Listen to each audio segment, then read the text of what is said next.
दिले आहेत। जिल्ह्याचा पालकमंत्री या नात्याने आपल्या जिल्ह्यासाठी सुद्धा आपण अशी काही मागणी मुख्यमंत्र्यांकडे आपण करणार आहात का की उद्योग आणि इतर रोजगाराला चालना मिळावी यासाठी आपण काय प्रयत्न करणार आहात? दावोसमध्ये जी इकॉनॉमिक फोरमची बैठक झाली त्याच्यामध्ये महाराष्ट्रात थांबणार नाही हे जे ब्रीद माननीय यशस्वी मुख्यमंत्री देवेंद्र फडणवीस साहेबांनी दिलंय, आपण बघितलं की जवळपास 18 लाख करोडचे हे MOU याच्या माध्यमातून झाले आणि महाराष्ट्र एकमेव राज्य आहे की याच्यामधले 60% योजना 60% जे MOUs आहेत याचं अंमलबजावणी आपल्या राज्यामध्ये होतं। अशा प्रकारचा ट्रॅक रेकॉर्ड आहे। देवेंद्र फडणवीस साहेबांनी ठरवलं आहे की महाराष्ट्रामध्ये हे जे काही इंडस्ट्रियल डेव्हलपमेंट आहे हे प्रत्येक भागामध्ये सगळीकडे ते करायचं आहे। धुळे आणि नंदुरबार जिल्ह्यासंदर्भात त्यांनी महत्त्वाची भूमिका घेतली आणि याच्यामधला एक आम्ही मागणी केली की धुळे MIDC असेल, नरडाणा MIDC असेल, शिरपूरला टेक्स्टाईल पार्क असेल, साक्रीला MIDC असेल, या संदर्भातले विचारविनिमय फार पुढच्या टप्प्यापर्यंत गेलेले। इथे नीड बेस्ड किंवा इथले काय प्रोडक्ट आपल्याकडे चालू शकतील अशा प्रकारचा विचार करून याच्यावर अभ्यास चालू आहे। पुढच्या काळामध्ये नक्कीच काही मोठे प्रकल्प हे धुळे नंदुरबार जिल्ह्यामध्ये येणार आहे। आपल्याला माहिती आहे की कालच मी माननीय गडकरी साहेबांना सुद्धा दिल्लीमध्ये भेटलो आणि धुळे नंदुरबार जिल्हा हा एकच आहे, याच्यामध्ये जो सारंगखेड्याचा पूल आहे हा मागच्या काळात काही इजा झाली होती आणि म्हणून एक नवीन अद्ययावत मोठा पूल तिथे बनावा अशा प्रकारची मागणी मी केली। माननीय गडकरी साहेबांनी आश्वासन दिलं आहे आणि मला त्यांनी सांगितलं की आपण निश्चिंत राहा, या बजेटमध्ये जे बजेटचे पैसे येणार त्या माध्यमातून सारंगखेडाच्या जवळ धुळे आणि नंदुरबार जिल्ह्याला जोडणारा 3 राज्यांना जोडणारा पूल हा पुढच्या काळामध्ये होणार आहे। धुळे जिल्ह्याची नियोजन बैठक ही अत्यंत विस्तृत आणि खोलवर झाली। अत्यंत चांगले सुझाव हे लोकप्रतिनिधींच्या माध्यमातून आले। जवळपास 3.5-4 तास ही बैठक चालली आणि ह्या माध्यमातून धुळे जिल्ह्याला पुढचं भविष्य दिशा दाखवणारं हे आमचं DPDCचं प्लॅन तयार झालेलं आहे। मागच्यापेक्षा अधिकचा पैसा हा धुळे जिल्ह्याला मिळाला पाहिजे। धुळे जिल्हा काही क्षेत्रांमध्ये मागे राहिलेला आहे आणि त्या दृष्टिकोनातून त्याच्यामध्ये काम झालं पाहिजे। आमच्या DPDCच्या माध्यमातून सर्व क्षेत्रामध्ये काम करत असताना आरोग्य संदर्भात, शिक्षण संदर्भात, त्याचबरोबर वन जे आहेत जे एन्व्हायरमेंट आहे या संदर्भात विचार आम्ही याच्यामध्ये केलेला आहे। मूलभूत सुविधा ह्या झाल्या पाहिजे आणि आम्ही असं देखील ठरवलं की लोकप्रतिनिधी आमदार हे खालवर याचं मॉनिटरिंग करतील। तालुका लेवलवर, ग्रामपंचायत लेवलवर जे लोकप्रतिनिधी असतील कामांची योजना ही लोकांपर्यंत माहीत पडेल आणि सामान्य लोक देखील याला मॉनिटर करतील अशा प्रकारचा विचार आम्ही केलेला आहे। फार विस्तृत अनेक चर्चा झाल्यात। यानंतरच्या काळामध्ये विभागवार आम्ही जिल्हा स्तरावर विभागवार प्रत्येक खात्याची बैठक घेणार आहे। त्याच्यावर मायक्रो आम्ही डिटेलवर जाणार आहे आणि निधी हा सामान्यांपर्यंत पोहोचला पाहिजे हा प्रयत्न आमचा आहे। त्याचबरोबर GBSचं रुग्ण हा धुळे जिल्ह्यामध्ये एक आढळला असं आम्हाला माहिती मिळाली।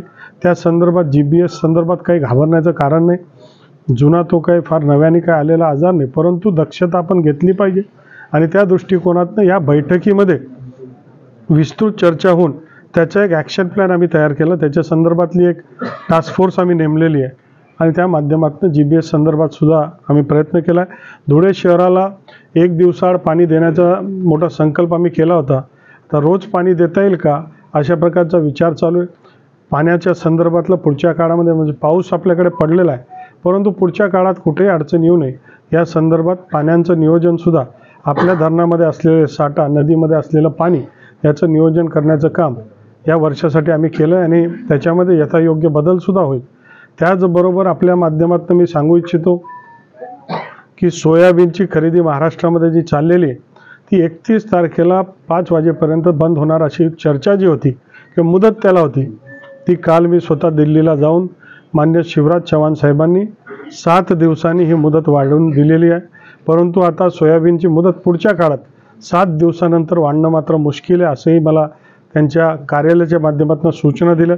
पण माननीय मुख्यमंत्री देवेंद्र फडणवीस साहेब यांच्या माध्यमातून त्यांचा वजन जे दिल्लीमधलं आहे त्याचा वापर करून 7 दिवस आपण ही सोयाबीन खरेदी वाढवली आणि हजारो लाखो टन ही आता या सोयाबीन 7 दिवसामध्ये घेण्यात येईल।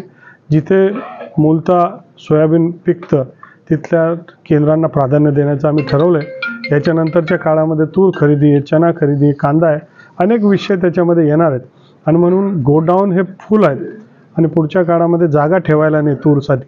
म्हणून लवकरात लवकर ही सोयाबीन खरेदीचा संपल्यानंतर आम्ही तूरची सुद्धा खरेदी सुरू करणार आहे. त्याच्या संदर्भातलं रजिस्ट्रेशन आम्ही सुरू केलं आहे आणि आपल्याद्वारे मी कुठलंही केंद्र बंद करू नका, काम चालू द्या, दिवस रात्र करून आमच्या शेतकऱ्यांना दिलासा द्या, अशा प्रकारच्या सूचना सर्व सोयाबीन केंद्रांना दिलेल्या आहे. आपली नसल्याची टीका या ठिकाणी माजी मुख्यमंत्री पृथ्वीराज चव्हाणांनी केली. आपण याकडे कसे बघतो? हे खरं तर शिक्षणामध्ये नवीन धोरण जे आहे माननीय मोदी साहेबांच्या कार्यकाळामध्ये लागू झालं. स्किलची जी आपली युनिव्हर्सिटी, ही skill university, skill up India, या सगळ्या ज्या गोष्टी आहेत, त्याच्यानंतर विश्वकर्मा, त्याच्यामध्ये 12 बलुतेदारांना फायदा देणारी योजना ही माननीय मोदी साहेबांच्या कार्यकाळामध्ये तयार झाली. आणि म्हणून मी आपल्याद्वारे विरोधकांना विनंती किंवा आव्हान देखील करेल की केवळ विरोधाला विरोध करू नका.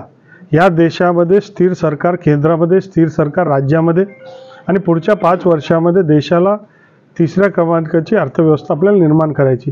आणि म्हणून की कुठलीही गोष्ट आली, कुठली योजना मांडली तर तिच्यामध्ये टीका काढण्यापेक्षा तुमचे काय सुझाव होते तर तुम्ही पूर्वी दिले असते तर ते सुद्धा इन्कॉर्पोरेट झाले असते. आणि म्हणून अत्यंत चांगला अर्थसंकल्प आहे. याच्या माध्यमातून सामान्यांना न्याय मिळणार आहे. आणि मग याचं सुद्धा अभिनंदन करण्याचं सुद्धा हिंमत किंवा अभिनंदन करण्याचं मोठं हृदय हे सुद्धा विरोधकांनी ठेवलं पाहिजे, असंही मी या निमित्ताने विनंती करेल. केंद्राच्या अर्थसंकल्पाच्या माध्यमातून मी देशाचे कणखर आणि यशस्वी प्रधानमंत्री माननीय मोदी साहेबांचं मनापासून धन्यवाद करतो की सर्वसामान्यांचं समावेशक असलेलं आणि सर्वसामान्यांना दिलासा देणारं, युवकांना रोजगार देणारं, त्याचबरोबर मध्यमवर्गीयांना टॅक्समध्ये बेनिफिट देणारं, असं एक लोकांना जीवनाला स्पर्श करणारं हे असं सुंदर असं बजेट हे आपल्या केंद्राचं बजेट आलेलं आहे. आणि त्या माध्यमातून एक आनंदाचं वातावरण सगळीकडे. जे डबलिंग ऑफ फार्मर इन्कम आहे आणि जे पणन खातं माझ्याकडे, त्या खात्याला सुद्धा चालना देण्याचं काम या बजेटच्या माध्यमातून मोठ्या प्रमाणात होणार आहे. शेतकरी याला सामान्य माणसाला केंद्रबिंदू ठेवून या बजेटचा विचार केलेला आहे. आणि म्हणून सामान्य माणसाच्या जीवनामध्ये फार मोठा बदल होणार आहे. माननीय मोदी साहेबांचं, सीताराम मॅडमचं यांचंही मी मनापासून धन्यवाद व्यक्त करतो.